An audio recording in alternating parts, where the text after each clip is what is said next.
Bakit nga ba mahalaga ang pagbabudget para po sa akin? This is just my personal opinions and experience. Number one, kung bakit po ako nagbabudget, para makaiwas ng utang. Nagbabudget po ako para alam ko kung magkano yung pumapasok, magkano yung lumalabas po sa aking bulsa. Kung mas mataas po yung lumalabas sa ating bulsa, mangungutang at mangungutang po tayo kapag nagkulang po tayo sa mga gastusin natin. Lalo na kapag wala ka talagang budget sa mga bills mo, saan ka nakukuha?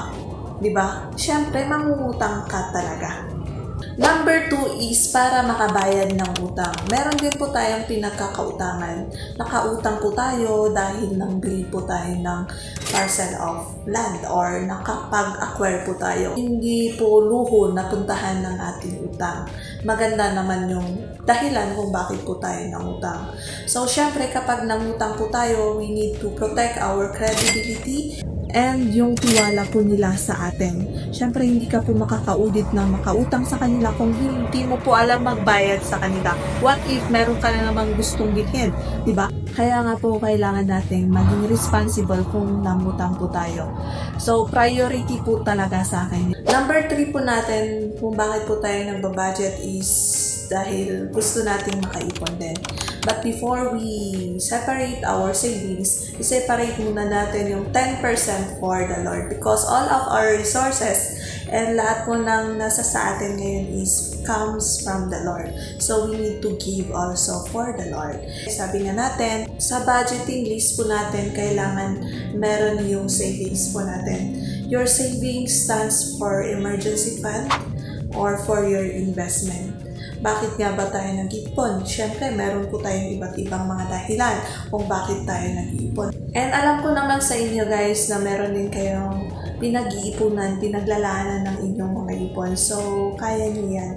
Challenge yourself na makakaya nyo yan. Basta po kapag nakuha na natin ang ating mga sweldo, ang ating mga income, priority na number 1 is, for me number 1 is utang, number 2 is savings.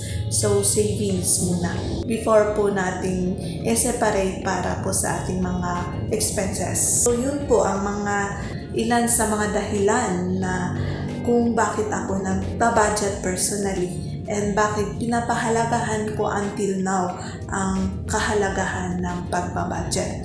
So, budgeting, savings, is the basic of our personal finance. Kung wala po yan, paano po tayo makakapag-invest sa mga cooperatives, sa mga MP2 investments or stock market or any kind of investment kung wala po tayong inipon na pera. So, kailangan po natin mag-umpisa sa basic. Kung hindi mo po alam kung paano mag-budget, meron din po tayong nagawang iba't ibang video about budgeting. I-click mo lang po yun. Sana po makatulong po sa inyong personal finance journey. So, yan lang po ang ating video for today. Once again, this is Ibinget Grace. Bye! See you!